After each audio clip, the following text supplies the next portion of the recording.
First, thanks everyone for joining us today on this software security talk. I think there was some delay due to some previous talks, but never mind. Don't worry, we're finally here.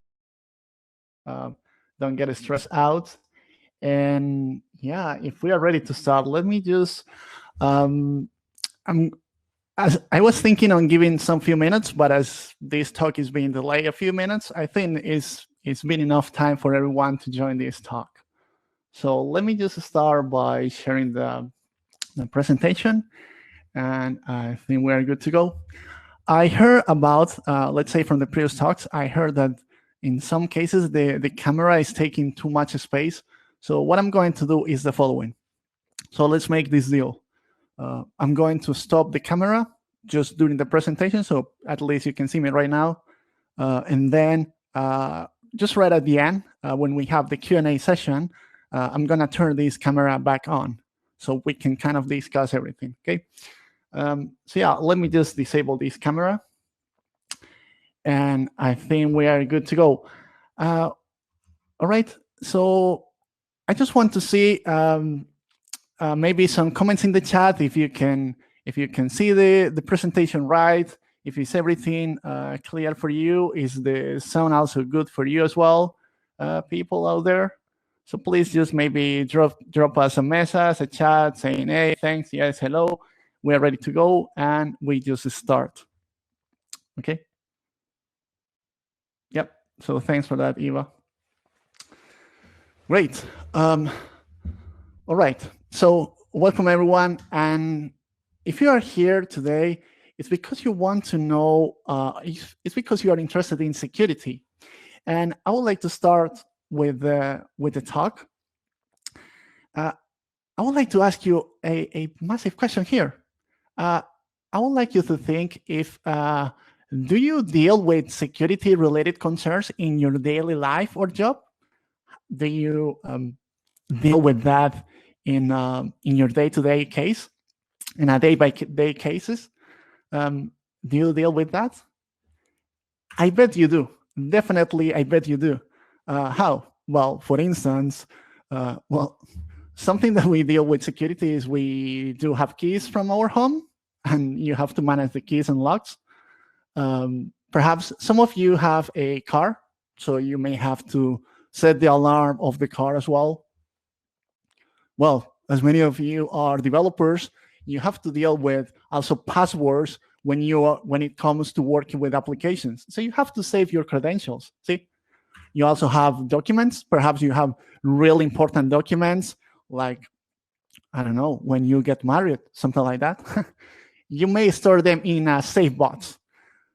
And even more, in your day-to-day, perhaps we're not using the ATMs or cash machines that much these last days, but at least you need to remember the PIN of your car. And last but not least, we all have a phone, and perhaps you need to set the lock pattern or maybe a PIN or password to unlock your cell phone. So you can see security is part of our daily lives.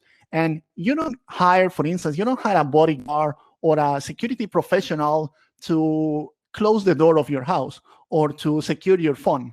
No, you don't do that. Well, maybe if you are too rich, you have different people for that. But then, as you can see, security is part of our lives. And the same goes in software engineering. If you are a developer or an architect, you have to deal with coding standards. You have to design the architecture in a proper way to balance out the security requirements. You also have to deal with networking communications. See? Perhaps you also need to include some best practices on the way that you develop your applications. We cannot forget about the policies. When we say policies, we also have policies on how the software is allowing different users to interact with it. And finally, we also need to include the tools and processes. So as you can see, security is part of our lives. So in the last year, I'm not going to talk about this year. This has been a crazy year already. So let's talk about a better year, 2019. there was this massive. I would like you just to digest that huge number. There were more than 4,000 million, or in American, 4 billion records breached in the last year. So that means that even a credit card number, some credentials, some username and password for emails accounts, for Netflix, for Yahoo, for different services, there were more than 4,000 million or 4 billion. In fact, I'm not coming up with these figures out of thin air. You can validate this report if you scan this QR code. And by the way, let me make a pause here. We all have a cell phone, right? So please keep at the hand or at your disposal a QR scan application in your cell phone. So please, if you have an iPhone, that comes embedded, or also if you have an Android, I think in the latest versions, you already have a QR scanner embedded in the Android system as well. But please keep them because I'm gonna put some QR codes for really important sections, but also never mind, I'm going to share these slides so you can find them in GitHub or LinkedIn as well. So as you can see, security is a concern. It's not a feature. It's not something that we turn on and off, but instead it's something that is spread. It's intertwined. It's becoming more intertwined as we get software in everything. For instance, well, now even more this year, that we've been working everything through online tools, and we've been working remotely. As for instance, this talk, we would have loved to have the chance to participate on the Java 2 days in on-site, but this time is online. That is also going perfect. But nowadays, everything is getting software everywhere, like in our homes, in our the way that we integrate with the real world. So we can say that if security is a concern, we need to think of it or change the perspective, because it's not something that you enable. So for instance, let me give you an example. If let's say that you are trying to protect a house, some burglar or some thief, okay? So perhaps you want to buy a very good lock, like a very, very expensive lock.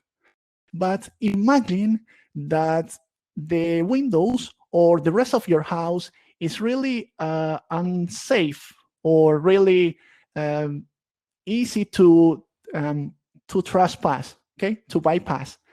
So then security is not that feature, that expensive lock that you put in your house, but it's more a concern about that everything is working together for the final. So this is what we are going to talk about today. So how this security that is part of our lives, we can, from the software development perspective, improve it from various different roles. And by the way, audience, if you do have questions, please drop them in the chat. So we're gonna collect them. Don't wait until the last part of the talk. Just drop them in the chat. We do have moderators. We also have Eva, which is our host. Thanks, Eva, and also the Java today. Just to also mention, well, my name, as many of you know me, my name is Andres Cespedes Morales. Originally from Colombia, that's why we have these flags there. But right now I'm based in Amsterdam, in the country of the Netherlands. If you want to get social, if you also have questions later, you can also contact me, preferably through LinkedIn. So please also, you can scan this QR code, and it will take you to the LinkedIn profile. So I hope that by the end of this talk, I get 1 million of friends that we can also interact about software or about life. And also for the ones that are really code-centric, you can also follow me on GitHub. I'm posting some content there about security, about architecture. So we're going to talk more about that, okay? Last but not least, currently I'm working as an instructor. So my job is really, yes, is entertaining people. No, it's training people. I'm working right now at MuleSoft here in Amsterdam as well. But let's just move into the real content. So for today, so what is our agenda. So we're going to understand what and security is an important matter nowadays. We're going to talk about the common pitfalls and the impact of these pitfalls, and then how can we prevent or how can we overcome those problems or pitfalls that we could possibly run into. Of course, in the last part, we're going to talk about what's next for us. See? And your career, you're going to enable your career with some superpowers about security in software development. So let's start from the beginning. So why security, software security? So when we talk about software security, we're talking about the idea of implementing any technique or maybe tool or perhaps a process, sorry, in order to protect the software against any malicious situation. So that situation, I can hear the new friends are coming here. So that malicious situation could lead into a very undesired consequence. So what do we need for achieving software security, or what it's made of? So first, we need to increase the awareness of what could be in risk. So when we are talking about security, it's because something is in a potential risk. So we need to understand what is in that risk, what was in risk, what is right now, and what will it be in the future. In order to protect, to secure that element that is in risk, we need to use some tool, perhaps, as we are working with software. We need somehow a way to preserve the integrity of that component. And for that, we're going to talk about some few tools that are available nowadays. And something that I realized this year especially is that we cannot neglect the human factor, how that important it is in the software development, and even more especially from the software security point of view. So as the software, let's say, fortunately for us that we still have jobs to do in the software is still developed by humans. As the software is still developed by humans, we need to train those human beings to be capable and skillful enough to preserve that security accepted level for our solution. And finally, there is a really good old saying that says that what is not measured cannot be improved. We also need to measure the security of our solution, or the security level, or maturity, if you like. And based on that, we can keep trying to measure and improve against some, let's say, KPIs or some goals. So security, you also need to analyze it from the CIA perspective. So you mean like the United States agency? No. I'm not talking about the United States agency. When we say CIA, we're talking about first the C about the confidentiality. So when we are working with software, we need to maintain the confidentiality or the privacy of the data. Why? Because imagine this. What if the wrong data falls into the wrong hands? That could lead into really bad potential situations. So we want to make sure in the confidentiality that the right people is accessing to the right information, or from the other way, that we are preventing that the wrong people is getting authorized access to the data that is unintended for them.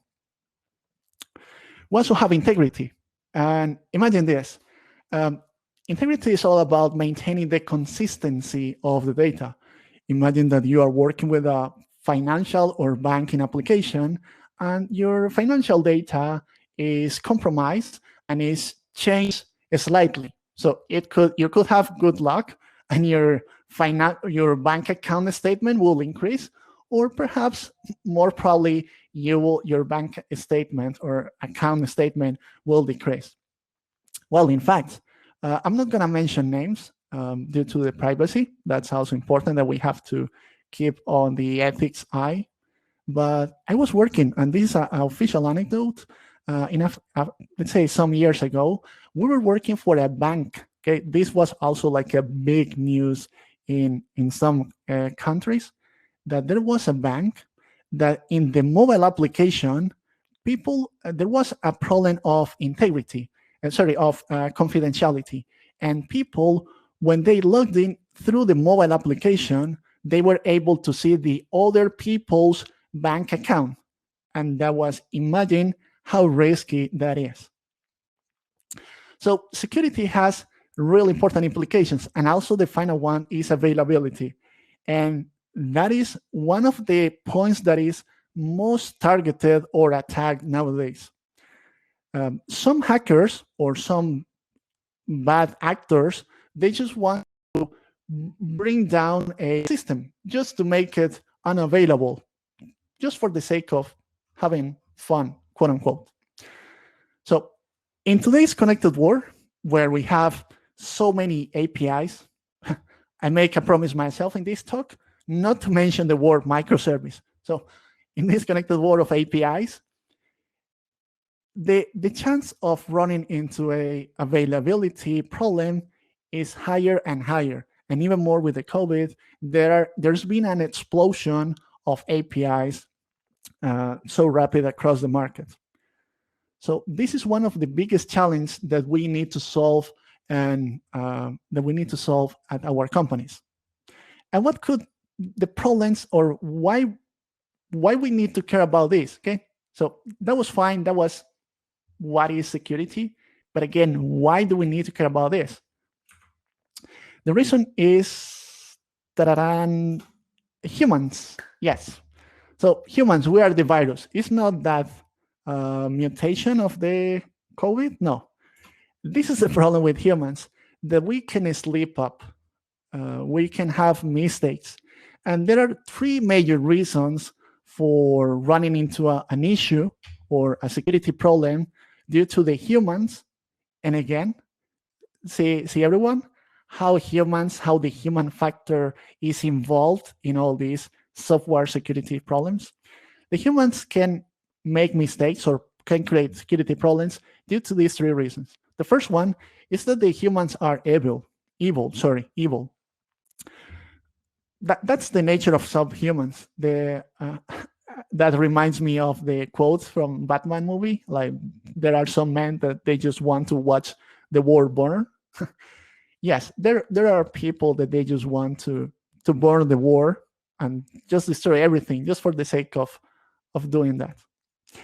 There are also, as we are humans, that's our nature, that we make some unconscious mistakes. Well, maybe a bit redundant, but yes, unconsciously, we just forget something and we make mistakes. And also by a mischance, I call it chance, but we can also call it mischance or bad luck. Some of you perhaps are maybe too young. For instance, in the 30 or 40 years ago, we had, or well, not that we had, we still have, but there are, for instance, some submarine cables or some transoceanic cables that connect internet, telephone, and more. So these cables that are going through the water or under the water, they can also be damaged by some random stream or some random flow, or maybe a shark, baby shark, maybe a baby shark bite or chew the cable, and then that destroys the communication, and that creates an error, a security problem. So these are the three major reasons that we can slip up. And I just put a filler because I like to be symmetric here. So that's just a filler. Hey, Mr. Bugler. So what could be the problems or impact of all these situations with security? Well, we need to identify three main elements in security.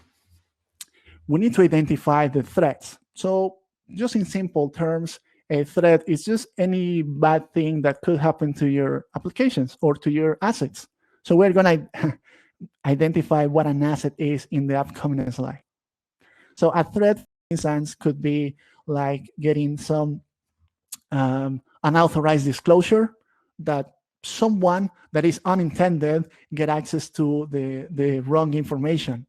Imagine, for instance, that companies, they work with millions of dollars, of euros, and if some financial data falls into the wrong hands, that information can be used against that company and basically destroy the company or take it to the bankruptcy.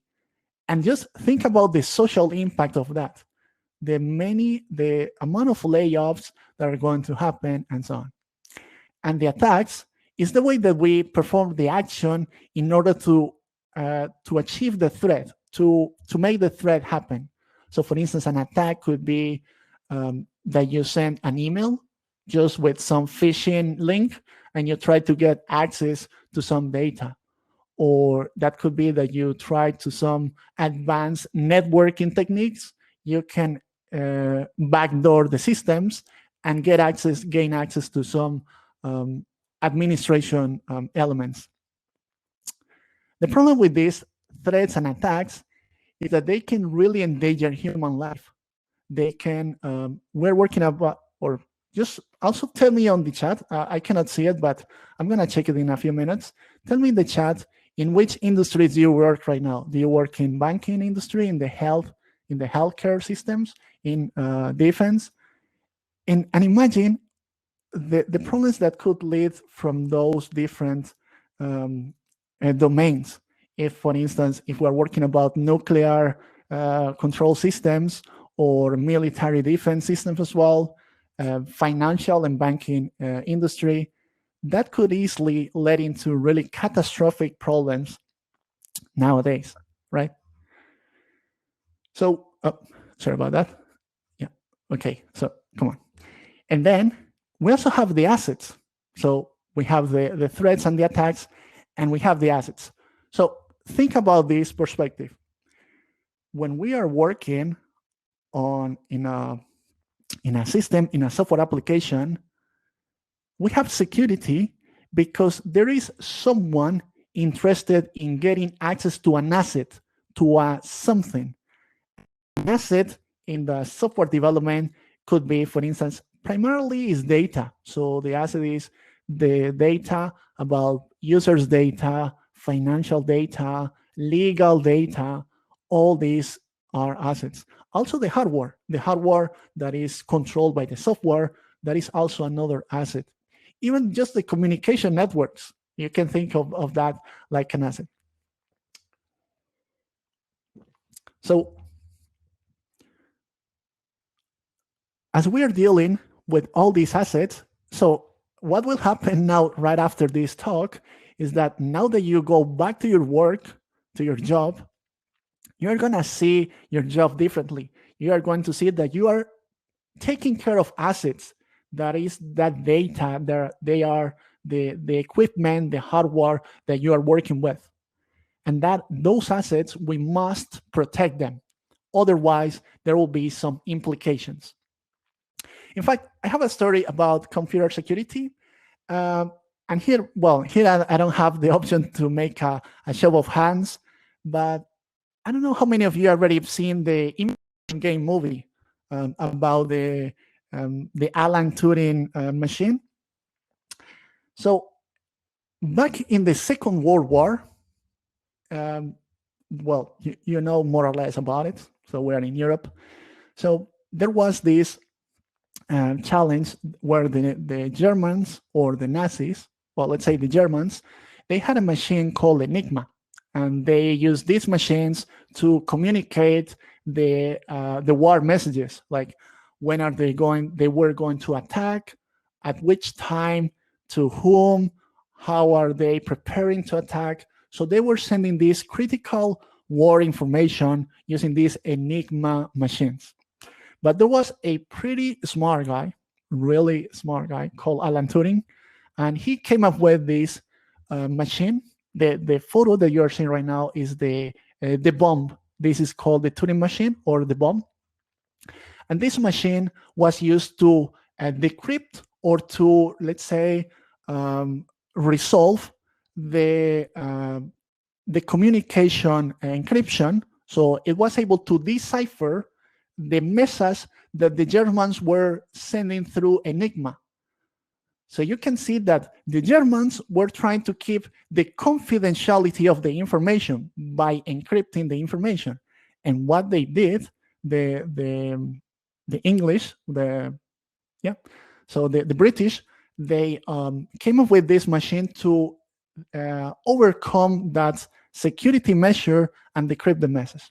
So you can see that security has been with us like since ages, okay? And we are talking here about the 1940s.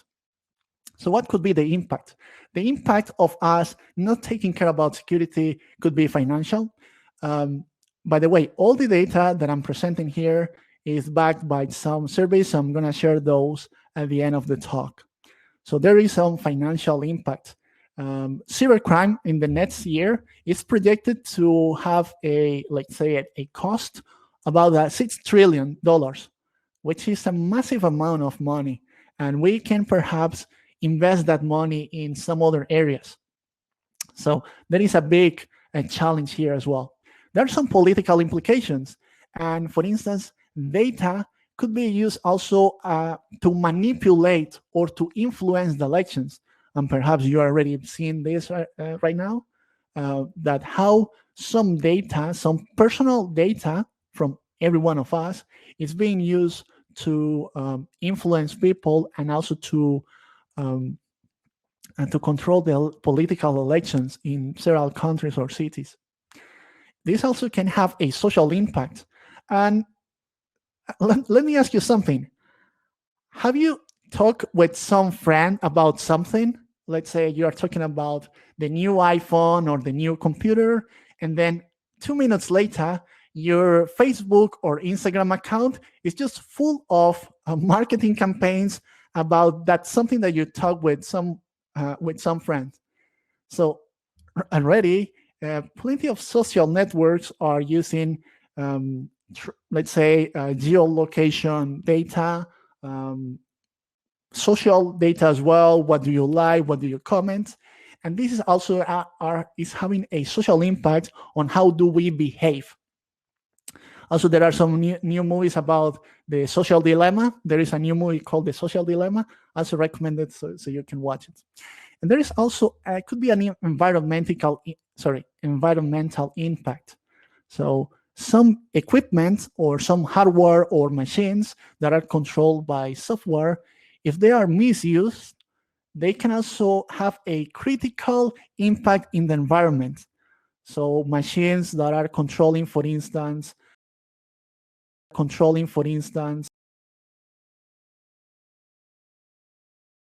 through the war, if we don't protect those, the impact is going to be even more massive. So then there is a big reason for us to protect our software. And here, well, a talk without a quote is not a talk. So I said, well, let's include this one. I don't know the author, so that's why. Let's say that a chain is just only as strong as its weakest link. So in the way that we make our software secure, it's going to be as secure as its weakest link. So that's why we need to improve every and each of the elements involved in this solution. And all the elements involved in this solution compose the engineers, the tools, the process, the practices, the frameworks, and so on. So let's take a look. How are we going to solve that? And for that, we are going to bring some best practices, some tools, and some methods as well. So how can we prevent this turmoil? And by the way, some disclaimer here.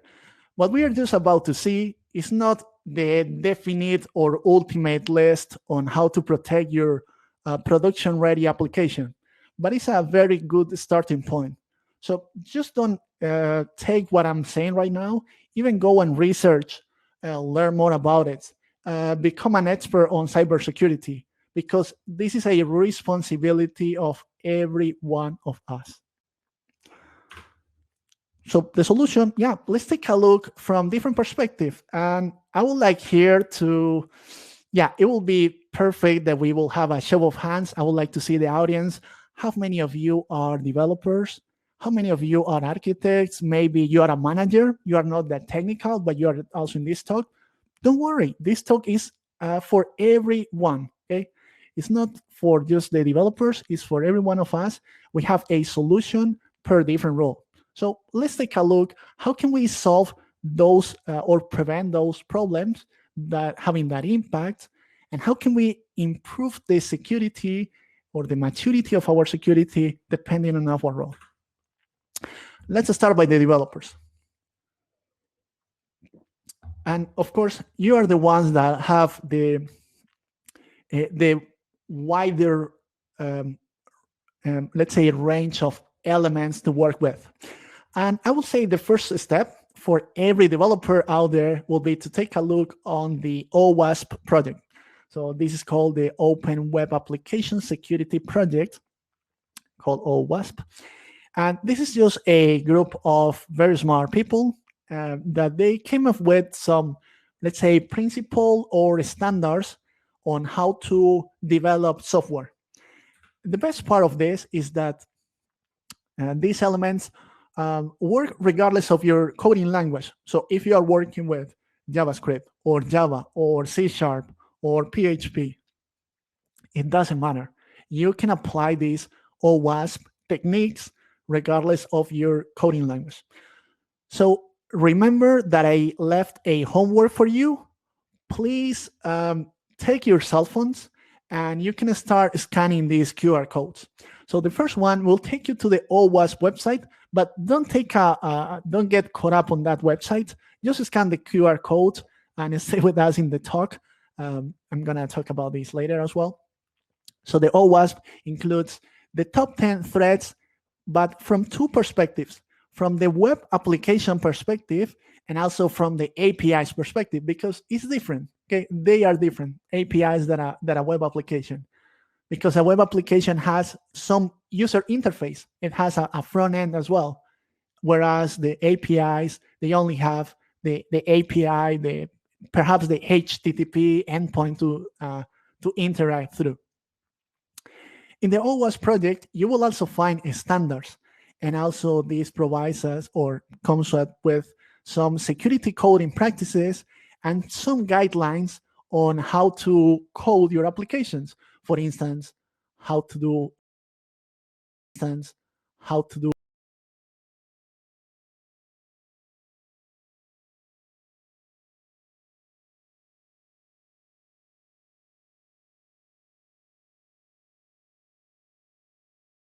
the application language. But AllWASP is one of the most known tools, but it's not the only one. And from the United States, there is another massive element called institute called the NIST. This is the National Institute of Standards and Technology. This is also another group of very smart people that comes with they brought some standards, for instance, on how can you secure the web services. By the way, group, some of the resources that you're about to access, they are, let's say, 10 years old or 5 years old. So my recommendation is read them, but also be conscious that let's say the ecosystem is moving really, really fast. So some resources that we're accessing from here might not apply to our current situation, because security is not a one-size-fits-all solution. We need to take into account the domain and the current problem that we are trying to solve. So just be conscious on how you are using these tools. In the NIST, you're also going to find some guidelines on how to do authentication or identity, how to also do authorization of the resources and more. You can also have here the QR code. But remember, I'm going to share the slides at the end, so you can scan it now or later. That's fine. And finally, we also have the Cert. So the Cert is another group of smart people, quote unquote. These are the Computer Emergency Response Team. So here there are, the good part about the Cert is that they are official researchers, like people with PhD and really engineers that are dedicated to research and contribute to really long-term changes, to long-term principles. By the way, they are associated with the Carnegie Mellon University, so a really well-known and established university. You can go there. I guess many of you are Java developers here, so just go Google this book as well, and that will be also a good starting point for you to improve your coding without the need of becoming a security expert. So you can just start by taking one of these standards on coding. Of course, there are many more resources here, but I thought, well, if I bring all the resources here, this talk is going to last for like 2 hours, but I also want you to attend the other talks. So that's what I decided. Just, yeah, let's keep it to 40 minutes and let's let the other people attend the rest of the talks. And then for the architects, well, architects, you do have a really important responsibility. You have to read, and yeah, just kidding, you also have to code. I don't want to become an ivory tower architect. You also should, and you must know also the ins and outs of coding. So there are plenty of books, and here I recommend, or I recommend you just the books that I've been reading this year. Some of them I almost completed. Some of them I'm just in the middle. So this one recommended from this year, really nice, also from the Software Engineering Institute, learning about security, also the piece of art, the clean architecture from the Robert C. Martin, and also this one from this year, 2020, building secure and reliable systems. There are way more resources available. In fact, if you go to Amazon or any book retailer or book provider, there are more than 10,000 books about software security or software security related in Amazon. If you go right now and search for software security, you'll find more than 10,000 titles. So there is plenty of resources there. And architects, you are not only responsible for reading, but also for evaluating the tools. So out there are plenty of tools available that make our life easier and everyone else's life easier. So our job is that we must go out there and evaluate tools like Snyk or open source tools, also from the AllWASP community, like the SAP or the Set Attack Proxy, that can easily identify issues in our applications without the need of doing manually and going and check everything. But for us as architects, we must bring the awareness to the company. Okay, it shouldn't be the other way around. It must be that we must bring the awareness of the different tools. I know that there are also here DevOps engineers. Well, some of you may call it sysadmins or ops. By the way, this year, this role have gotten a transformation called DevSecOps. Perhaps in the next year, we're going to call it Triceratops. I don't know who's coming up with these crazy names. But your job is please automate everything. We are humans, we are lazy, and also we are prone to errors. So one easy win that we can make as DevOps is there is this website called the CVE, the Common Vulnerabilities and Exposures. That's in this website, you can find the list of security flaws that have been identified in different software products, and easily with a Maven plugin, maybe a small poll here or survey. Hey, audience, this icon, this gentleman, this waiter, what is the name of this tool, by the way? So you can include this Maven plugin, the dependency check Maven plugin, and you can include it into this into an integration or continuous integration server, and that will automate the identification of vulnerabilities in your code. So you don't have to do it manually.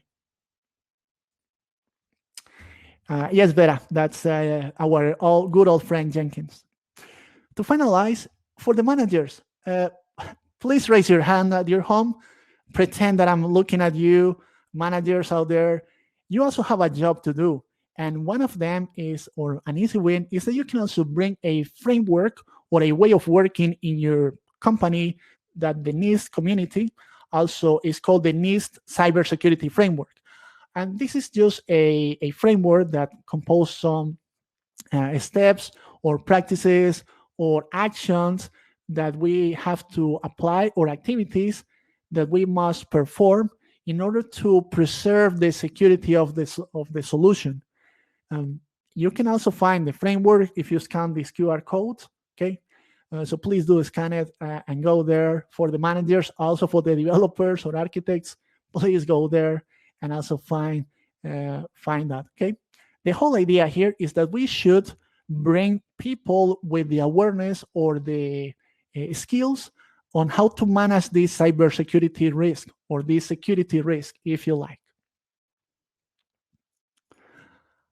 I don't know how many of you are using GitHub.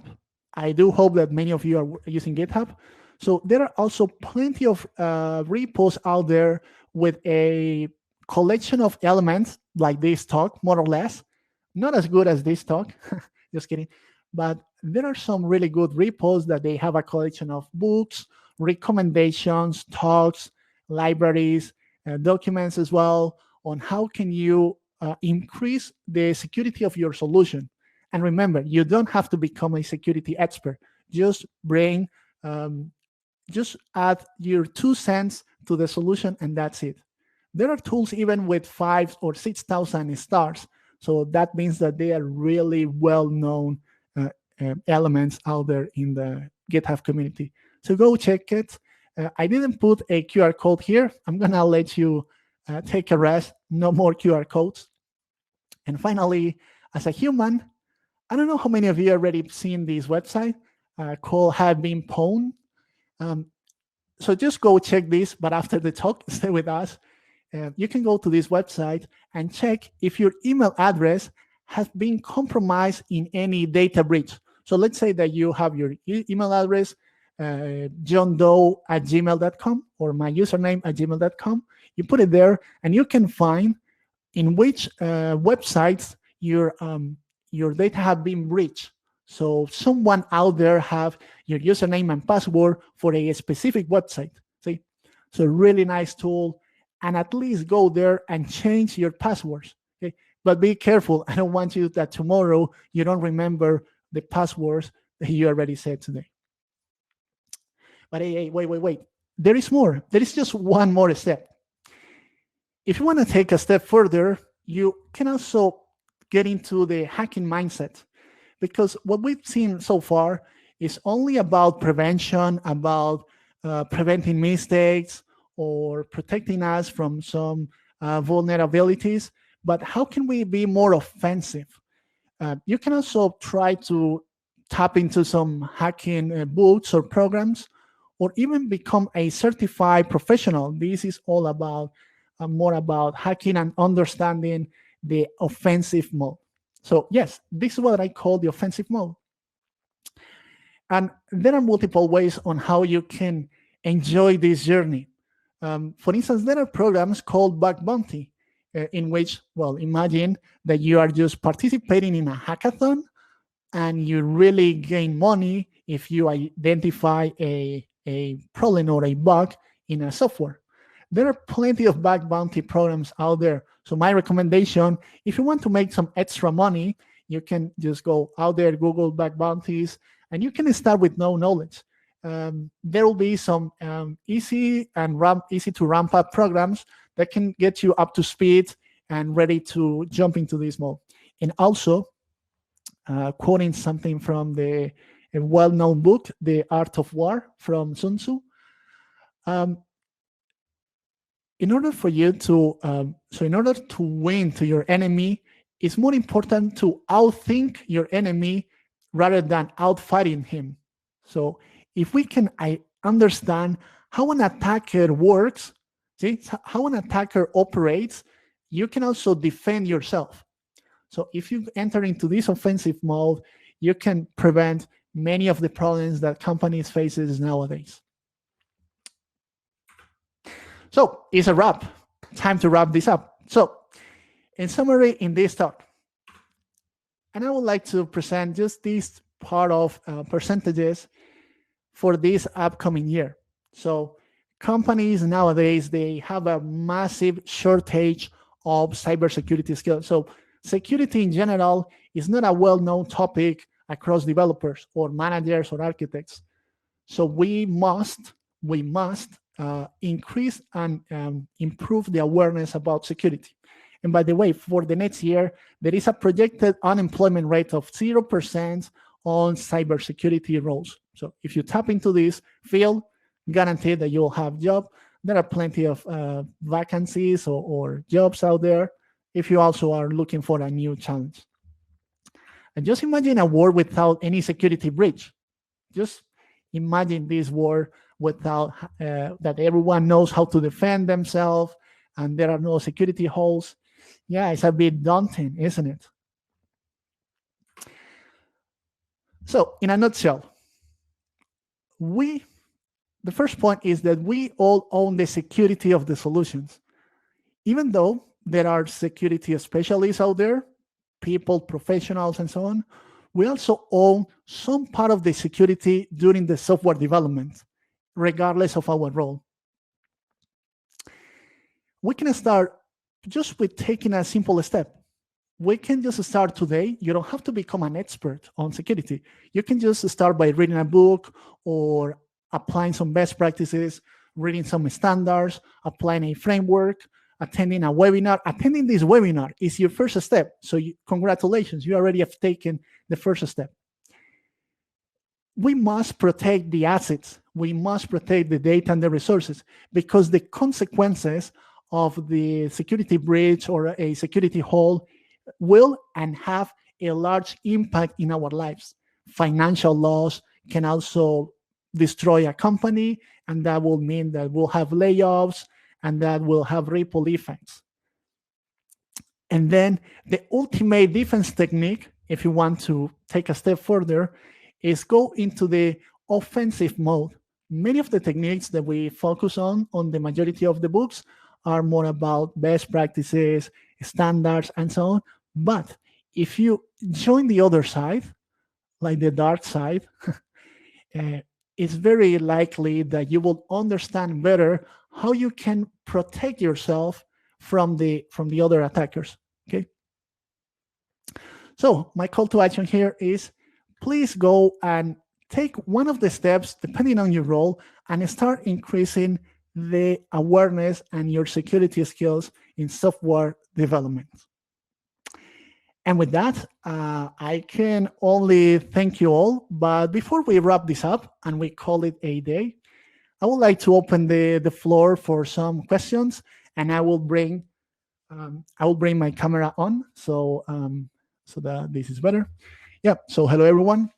Yeah, I would like to open maybe the chat if you have some questions or comments before we wrap this up, and we'll let you go to the next presentation as well.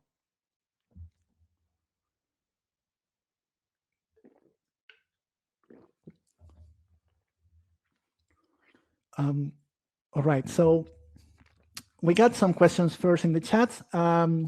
Yeah, what do you think about, from Angel, what do you think about public software library repositories used by Maven and NPM? Is there a high risk of malicious code injection? So very good question, Angel. And yes, in fact, that is a risk that we have when we are using open source software. There is a risk, let's say not that high, because those are also being scanned by many other developers, also by the maintainers. So there is a chance, let's say not that super high, but there is a chance that if we use open source software, or if we use someone else's software, their problems will become also our problems. So yes, there is a risk, and I think that's life. those are trade-offs. And we must, when we develop software, we need to take trade-offs. So we can develop the software, and that will take some time, or we can just use something that is already there, but perhaps we will fall into some security problems. So yes, definitely that's a trade-off, but we have to deal with that. So I hope that answers your question, Angel. And also we have the Dr. Pauline. Hello, Doctor. And also man-in-the-middle attack is relatively easy, so use HTTPS for an access. Yes, absolutely. So an easy win for many applications is just use HTTPS communication, double or mutual HTTPS or mutual TLS as known nowadays. And you can also prevent many, many problems by just using mutual TLS. So yes, that's a good recommendation.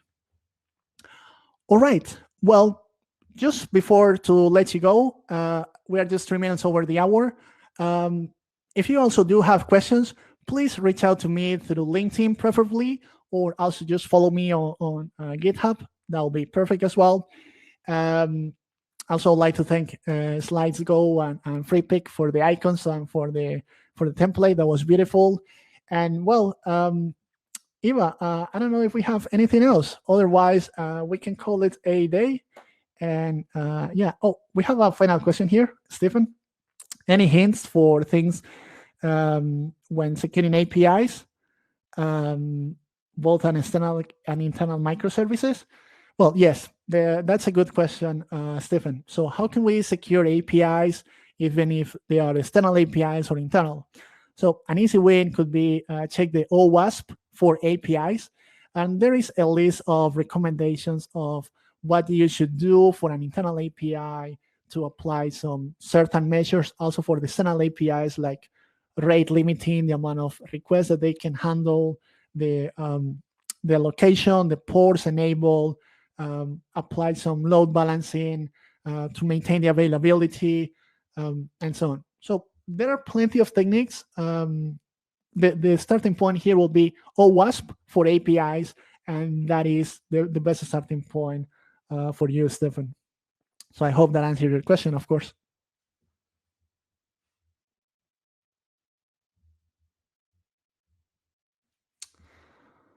All right. Then I think this is what we call a day. And well, with this, I would like to thank you all for being here with us with these 45, 50 minutes, more or less. I do hope that you have enjoyed this session. Please, if you follow me on LinkedIn or GitHub, you're going to find more information about the slides, about the content. I'm going to publish everything there. And I hope that after this session, you improve the security of your applications just a little bit more, just by taking a small step, all right? So thanks, everyone. Keep enjoying the rest of the sessions, and I will catch you up later, okay? Thanks, everyone.